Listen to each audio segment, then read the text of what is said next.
Sermon de Christ des derniers jours.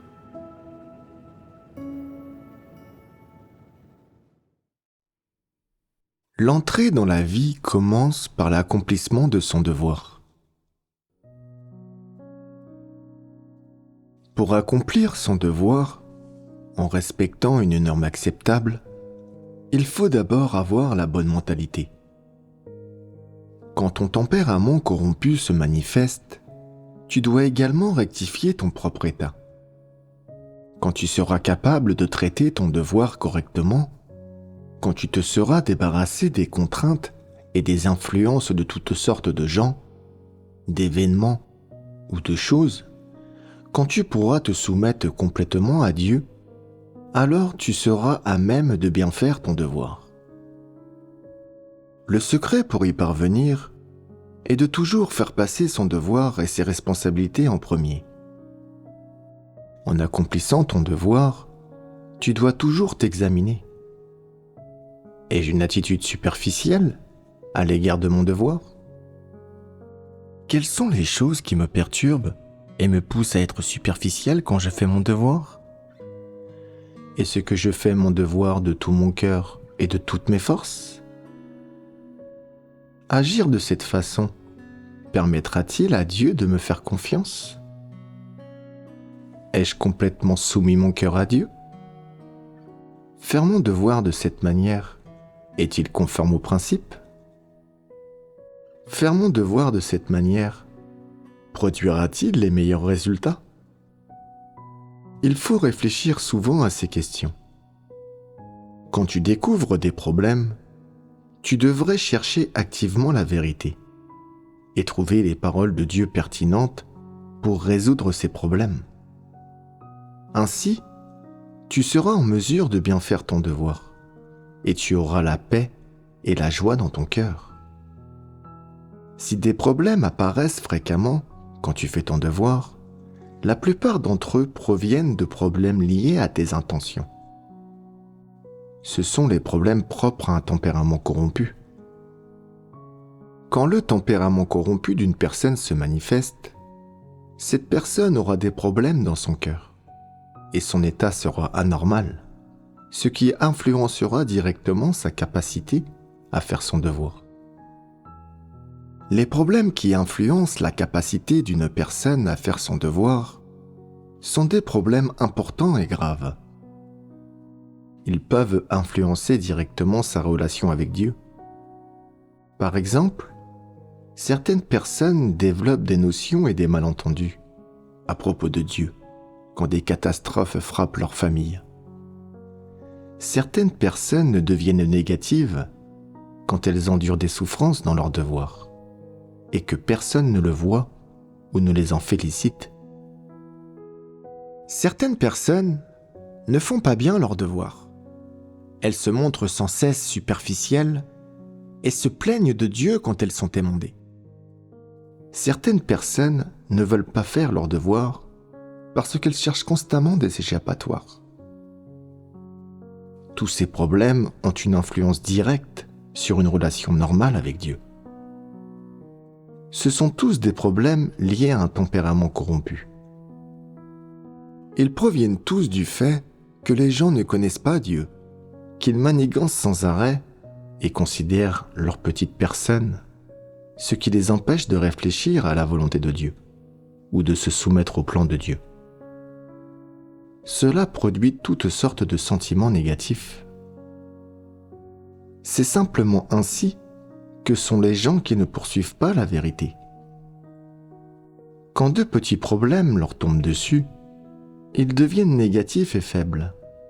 Ils se défoulent de la frustration de faire leur devoir, ils désobéissent et résistent à Dieu, et ils veulent renoncer à leurs responsabilités et trahir Dieu. Toutes ces choses sont les diverses conséquences produites par les contraintes d'un tempérament corrompu. Une personne qui aime la vérité est capable de mettre de côté sa propre vie, son avenir et sa destinée, et elle ne veut que poursuivre et obtenir la vérité. Elle pense qu'elle n'a pas assez de temps, elle craint de ne pas pouvoir faire son devoir, et de ne pas pouvoir être rendue parfaite. Elle est donc capable de tout mettre de côté. Sa mentalité consiste simplement à se tourner vers Dieu et à se soumettre à lui. Aucune difficulté ne lui fait peur, et si elle se sent négative ou faible, elle résout cela naturellement, en lisant quelques passages des paroles de Dieu. Ceux qui ne poursuivent pas la vérité sont troublés, et on a beau échanger avec eux sur la vérité, ils sont incapables de résoudre complètement leurs problèmes. Même s'ils se reprennent momentanément et acceptent la vérité, ils reviendront néanmoins sur leurs décisions par la suite. Il est donc très difficile de gérer ce genre de personnes. Ce n'est pas qu'elles ne comprennent rien à la vérité, c'est qu'elles ne la chérissent pas ou ne l'acceptent pas dans leur cœur. En fin de compte, cela les rend incapables de mettre de côté leur propre volonté, leur égoïsme, leur avenir, leur destinée et leur destination, qui surgissent alors toujours pour les perturber. Si une personne est capable d'accepter la vérité, alors à mesure qu'elle comprendra la vérité, toutes ces choses qui relèvent d'un tempérament corrompu disparaîtront naturellement, et elle aura une entrée dans la vie et une stature. Elle ne sera plus un enfant ignorant. Quand elle aura une stature, elle deviendra de plus en plus capable de comprendre les choses, de plus en plus capable de discerner toutes sortes de personnes, et elle ne sera contrainte par personne, par aucun événement, ni par aucune chose. Rien de ce que quiconque dira ou fera ne pourra l'influencer. Elle ne sera pas soumise à l'ingérence des forces malfaisantes de Satan, ni à la tromperie et aux perturbations des faux dirigeants et des antéchrists. Dans ce cas, la stature d'une personne ne grandira-t-elle pas progressivement? Plus une personne comprend la vérité, plus sa vie progresse rapidement, et il lui sera facile de faire son devoir avec succès et d'entrer dans la vérité-réalité. Quand tu auras l'entrée dans la vie et que ta vie grandira progressivement, ton état deviendra de plus en plus normal.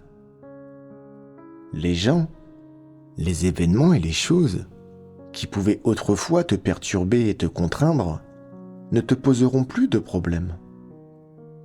Tu n'auras plus de difficultés à faire ton devoir et ta relation avec Dieu deviendra de plus en plus normale. Quand tu sauras t'appuyer sur Dieu, quand tu sauras rechercher la volonté de Dieu, quand tu sauras rester à ta place, quand tu sauras ce que tu dois faire et ne pas faire, et quelles sont les questions qui exigent ou non que tu prennes des responsabilités, ton état ne deviendra-t-il pas de plus en plus normal? Vivre ainsi ne te fatiguera pas, n'est-ce pas? Non seulement tu ne seras pas fatigué, mais tu te sentiras particulièrement détendu et heureux. Par conséquent, ton cœur ne sera-t-il pas empli de lumière? Ta mentalité sera normale. Les effusions de ton tempérament corrompu diminueront et tu pourras vivre en présence de Dieu, vivre une humanité normale. Quand les gens verront ta mentalité, ils penseront qu'il y a eu un grand changement en toi. Ils seront disposés à échanger avec toi. Ils ressentiront de la paix et de la joie dans leur cœur et en bénéficieront également. Au fur et à mesure que ta stature grandira, tes paroles et tes actes deviendront plus corrects et fondés sur des principes. Quand tu verras des gens faibles et négatifs, tu seras en mesure de leur apporter une aide substantielle, sans les contraindre ou leur faire la leçon, mais plutôt en utilisant tes propres expériences réelles pour les aider et leur être bénéfiques. De cette façon, tu ne feras pas que te donner du mal dans la maison de Dieu. Tu seras quelqu'un d'utile, capable de prendre ses responsabilités et de faire des choses plus significatives dans la maison de Dieu. N'est-ce pas le genre de personne que Dieu aime? Si tu es une personne que Dieu aime, est-ce que tout le monde ne t'aimera pas aussi? Pourquoi Dieu est-il content de ce genre de personnes? Parce qu'elles sont capables de faire des choses concrètes devant lui, parce qu'elles ne sont pas enclines à la flatterie, parce qu'elles s'occupent de questions concrètes et sont capables d'aider et de guider les autres, en parlant de leur véritable expérience. Elles sont à même d'aider les autres à résoudre n'importe quel problème. Et quand il y a des difficultés dans le travail de l'Église, elles sont capables de montrer la voie à suivre, en résolvant activement les problèmes. Voilà ce que signifie faire loyalement son devoir. Elles sont capables d'aider leurs frères et sœurs à résoudre leurs problèmes, ce qui prouve qu'elles ont l'entrée dans la vie. Le fait qu'elles puissent accomplir autant de choses concrètes démontre qu'elles pratiquent la vérité et qu'elles vivent en présence de Dieu. Parce qu'elles ont la vérité et réalité, elles sont aussi capables de guider les autres pour qu'ils entrent dans la vérité et réalité.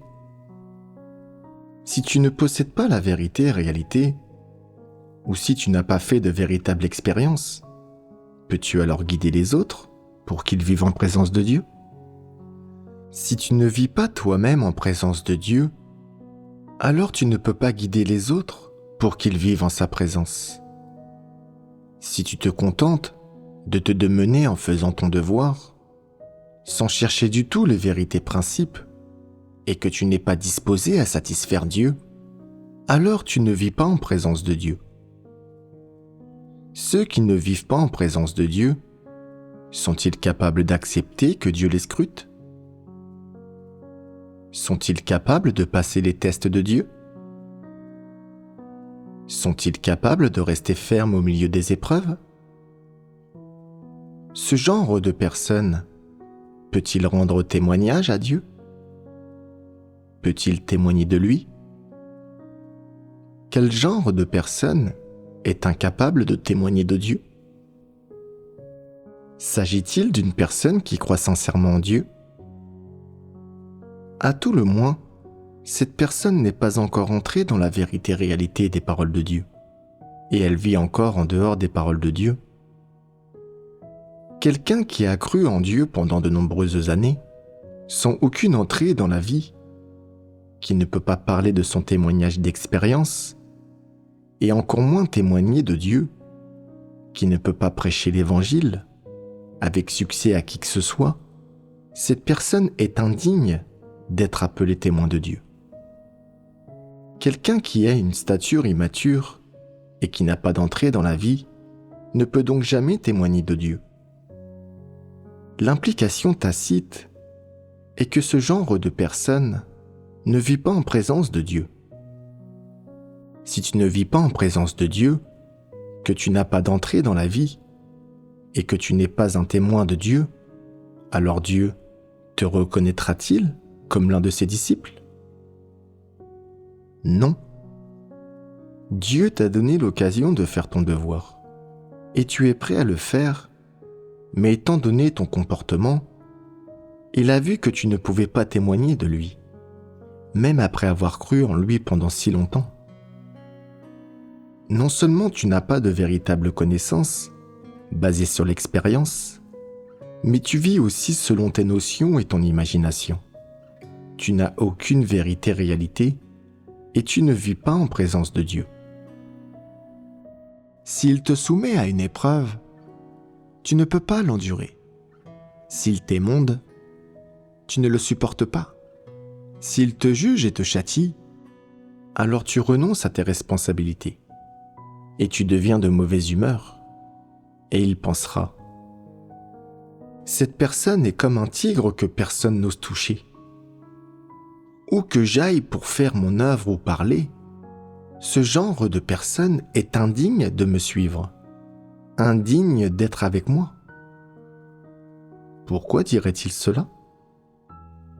Parce que ce genre de personne ne comprend pas la vérité, n'a pas une compréhension pure, n'a pas fait de véritable expérience et ne comprend pas la volonté de Dieu. Si cette personne ne comprend pas la volonté de Dieu, Peut-elle être compatible avec lui? Si elle ne comprend pas sa volonté, peut-elle l'appréhender? Peut-elle accepter la vérité? C'est difficile à dire, il s'agit là d'inconnus. Donc, si une personne de ce genre était avec Dieu, elle aurait des doutes sur lui en toutes choses et ne le comprendrait pas, ce qui donnerait lieu à toutes sortes de malentendus, de récriminations et de jugements à l'égard de Dieu, à tout bout de champ. En fin de compte, cela aboutirait à une rébellion. Dieu pourrait-il vouloir de quelqu'un qui se rebelle contre lui? Dieu pourrait-il lui permettre de devenir son disciple? Non. Si tu veux que Dieu t'approuve comme l'un de ses disciples, tu dois d'abord te concentrer sur l'entrée dans la vie.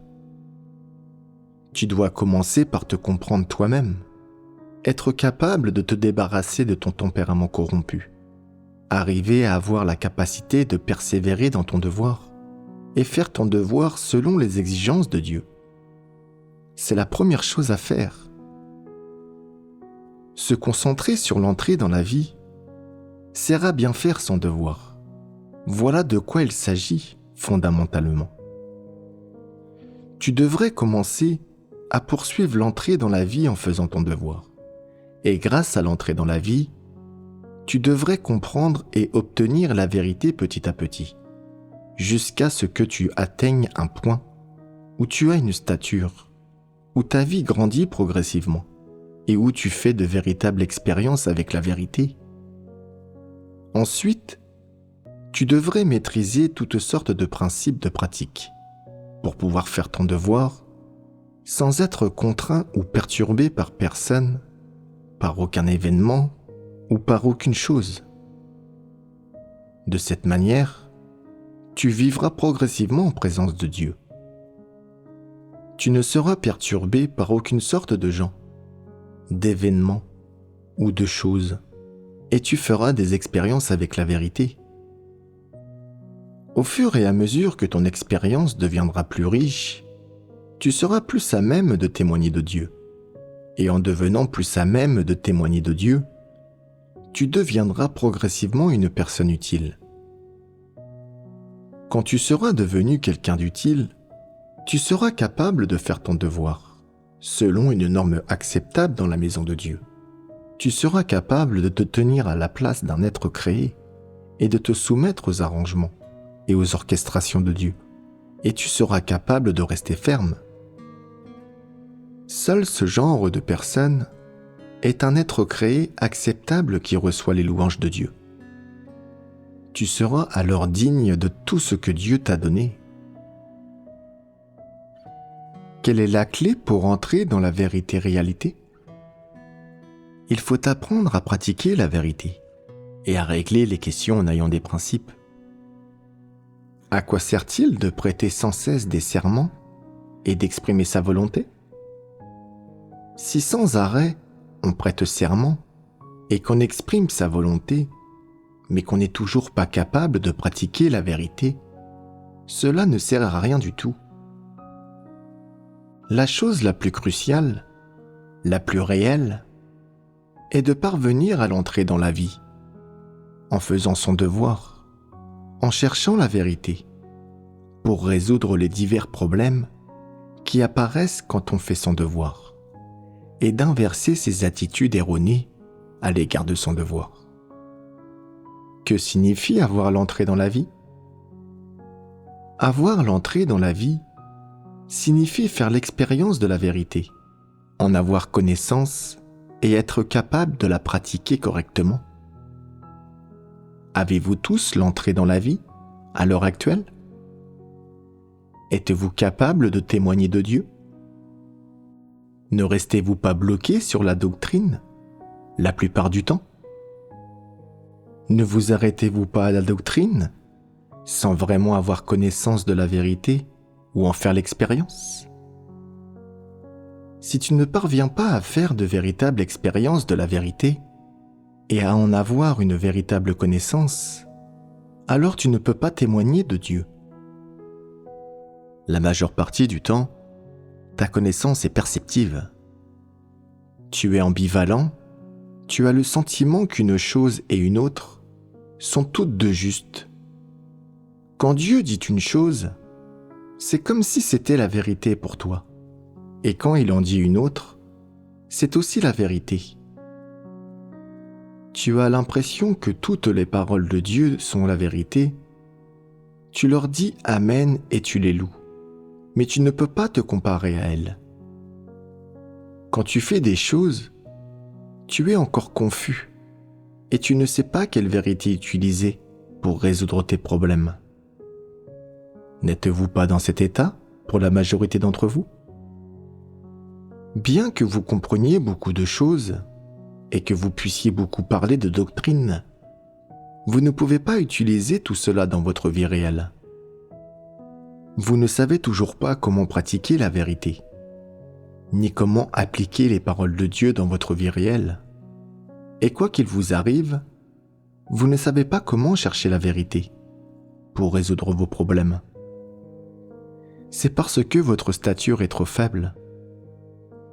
Quand vous saurez comment expérimenter, pratiquer et appliquer les paroles de Dieu dans votre vie réelle, et que vous saurez comment chercher la vérité pour résoudre les problèmes après qu'il vous est arrivé quelque chose, votre vie grandira.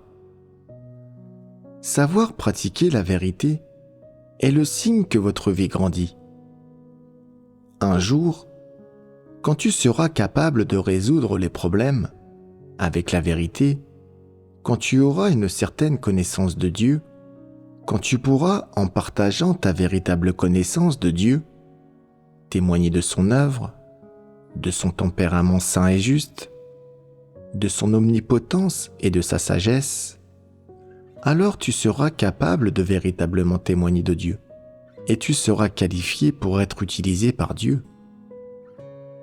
Si tu comprends beaucoup de choses et que tu peux parler de doctrine toute la journée, mais que tu ne peux rien résoudre de tes propres problèmes, ou que tu ne sais pas comment les résoudre, cela prouve que les choses que tu comprends ne sont pas la vérité, mais seulement des paroles et des doctrines.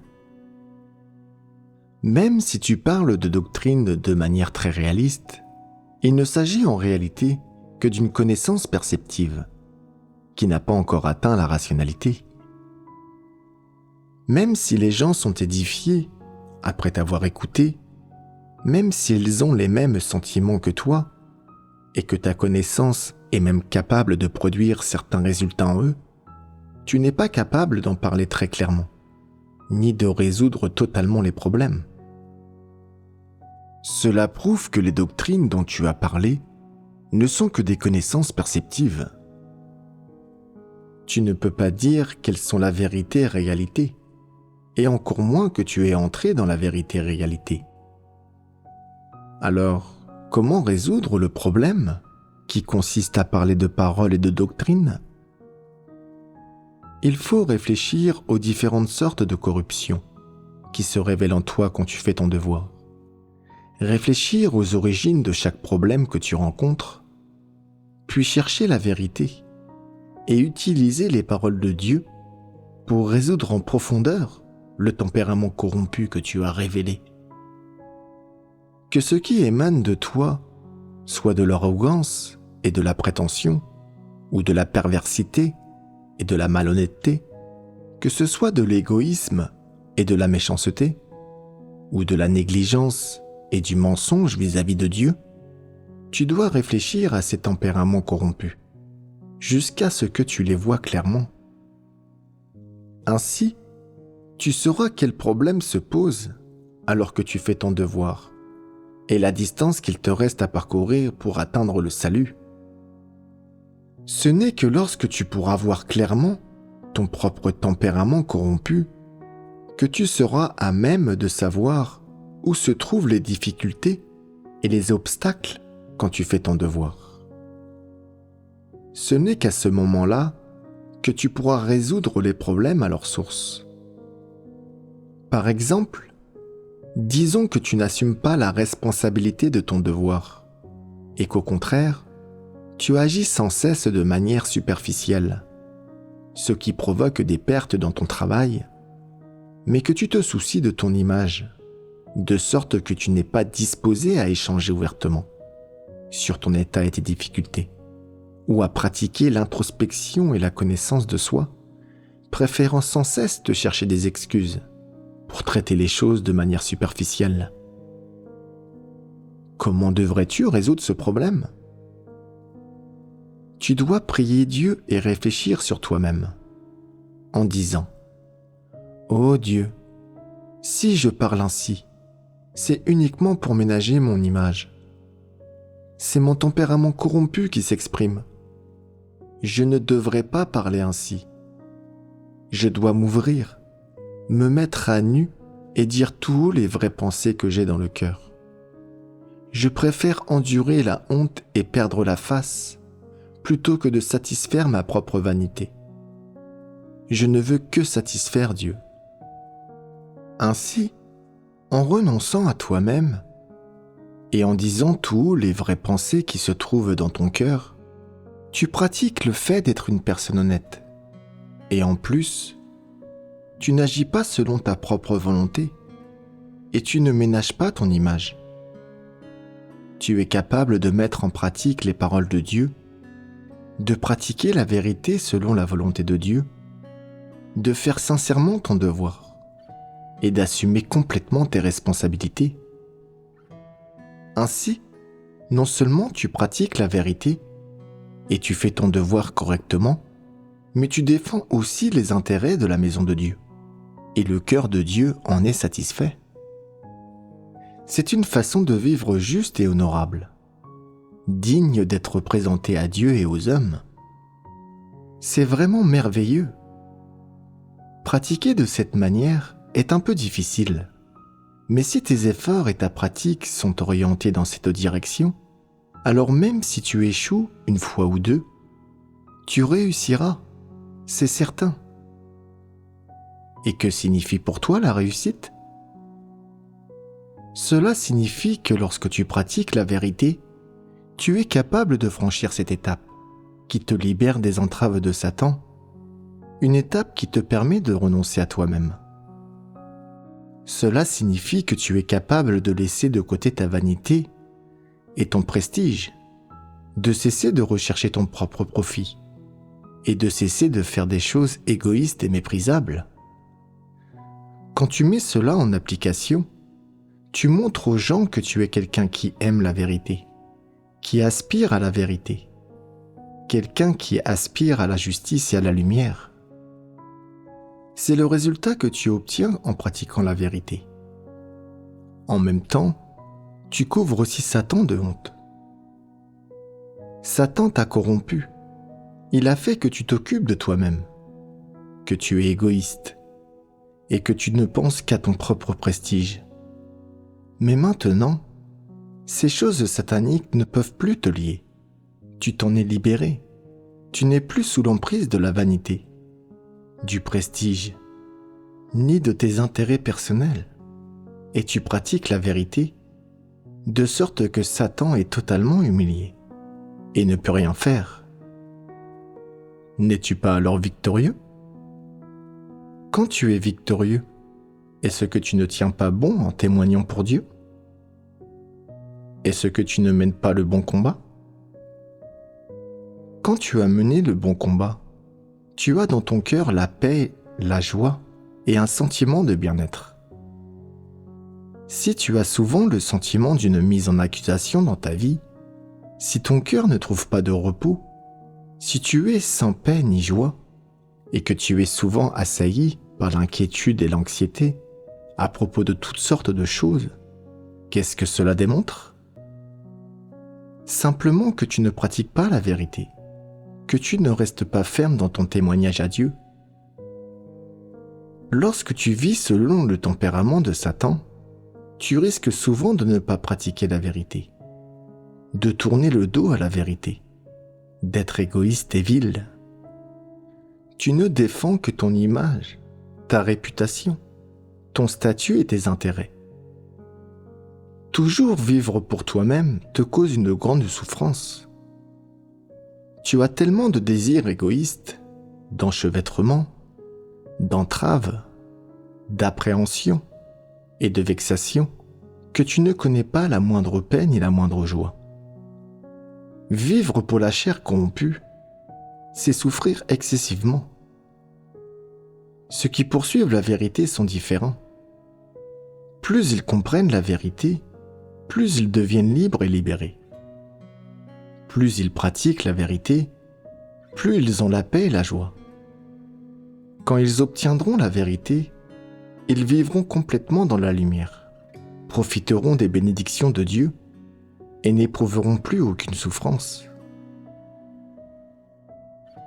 Actuellement, dans quel état vivez-vous tous, le plus souvent ? Vivez-vous dans un état positif ou négatif, la plupart du temps ? Nous vivons dans un état négatif la plupart du temps. Pour quelqu'un qui vit sans cesse dans un état négatif, persister à faire son devoir sans renoncer à ses responsabilités n'est pas chose simple. Vous êtes tous souvent passifs, mais vous ne savez pas comment résoudre cela. Parfois, il vous faut beaucoup d'efforts pour résoudre vos états passifs. Et quand les choses ne vont pas dans votre sens, vous redevenez passif. Vous vous roulez sans cesse dans votre passivité. Et vous ne pourriez pas tenir debout même si vous le vouliez. Vous ne pouvez faire aucun devoir correctement. Et vous êtes tellement incompétent que personne ne peut vous aider. Vivre ainsi n'est-il pas fatigant ? Alors, comment traiter complètement le problème de la passivité ? Vous devez absolument comprendre une partie de la vérité. La somme de doctrines dont vous pouvez parler ne résoudra pas vos problèmes. Une fois qu'une personne comprend vraiment la vérité et qu'elle est capable de résoudre toute passivité ou toute difficulté qu'elle rencontre, il ne lui coûtera plus autant d'accomplir son devoir. Ce n'est qu'en obtenant la vérité qu'une personne peut être libre et libérée. En ce moment même, ce qui vous manque le plus à tous, c'est la vérité. Mais obtenir la vérité n'est pas quelque chose qui se fait du jour au lendemain. Vous devez avoir une véritable connaissance de l'œuvre de Dieu et être capable de voir clairement les tempéraments corrompus des gens. Cela demande du temps et il faut chercher la vérité pour la comprendre. Vous pouvez tous ressentir de la douleur que l'on éprouve quand on vit avec un tempérament corrompu. Vous en avez une profonde compréhension.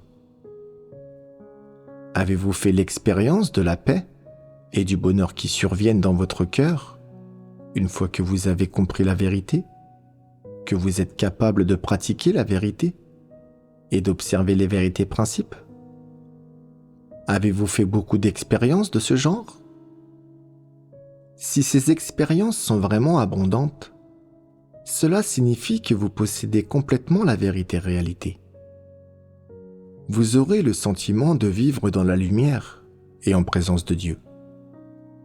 Si vous profitez occasionnellement d'un peu de l'éclairage de Dieu, vous serez très content. Si de temps à autre, vous vous appuyez sur Dieu plutôt que sur les gens, et que Dieu vous donne un peu de lumière, un moyen d'avancer auquel vous n'aviez pas pensé, et que l'affaire est réglée, vous serez très content. Avoir fréquemment ces petites expériences ne suffit pas. Encore faut-il continuer à faire des efforts pour atteindre la vérité. D'une part, vous devez comprendre la vérité sur les visions, avoir une compréhension parfaitement claire de l'œuvre de Dieu, et avoir vraiment une connaissance du tempérament de Dieu. Ainsi, quand vous rencontrerez à nouveau des difficultés en faisant votre devoir, au moins, cela n'engendrera pas des notions, pas plus que cela n'engendrera de la désobéissance. Voilà un aspect des choses. En plus de cela, vous devez faire des efforts pour atteindre l'entrée dans la vie. Les vérités qui doivent être pratiquées et dans lesquelles il faut entrer doivent être résumées, comme apprendre à se connaître soi-même, être une personne honnête, apprendre à se soumettre à Dieu, comment s'appuyer sur Dieu, comment faire loyalement son devoir, comment discerner toutes sortes de personnes, comment il convient de traiter Satan, quelle sagesse il faut posséder, etc. Ce n'est qu'en faisant l'expérience de ces différents aspects de la vérité et en y entrant que l'on peut craindre Dieu et s'éloigner du mal et devenir une personne parfaite. Alors, dans combien d'aspects de la vérité-réalité êtes-vous désormais entré ? Dans quel aspect de la vérité-réalité n'êtes-vous pas encore entré ? Il faut en garder le compte dans son cœur. Quand vous serez entré dans de nombreuses vérités liées à la pratique, alors votre vie aura déjà grandi et vous aurez vraiment une stature. Quand votre stature aura atteint un certain niveau, vous serez alors en mesure d'entrer sur la voie qui conduit à être rendu parfait par Dieu et vous aurez une véritable stature. Ce n'est pas une question que l'on peut traiter à la va-vite. On ne mange pas un éléphant en une seule bouchée. À l'heure actuelle, quelle est la chose la plus cruciale et la plus importante à résoudre ? C'est de bien faire son devoir et d'avoir l'entrée dans la vie en faisant son devoir. Voilà la clé. On ne peut pas se contenter de faire des efforts. Il faut y mettre tout son cœur. Dieu ne veut pas que tu vendes ton travail. Quand tu fais le devoir d'un être créé, au contraire, il veut que tu lui offres ta sincérité. En faisant ton devoir, tu dois avoir l'entrée dans la vie. C'est seulement quand tu auras l'entrée dans la vie que tu auras la vie. Ce n'est qu'une fois que tu auras la vie que tu pourras grandir, et seuls ceux qui ont la vie ont la vérité.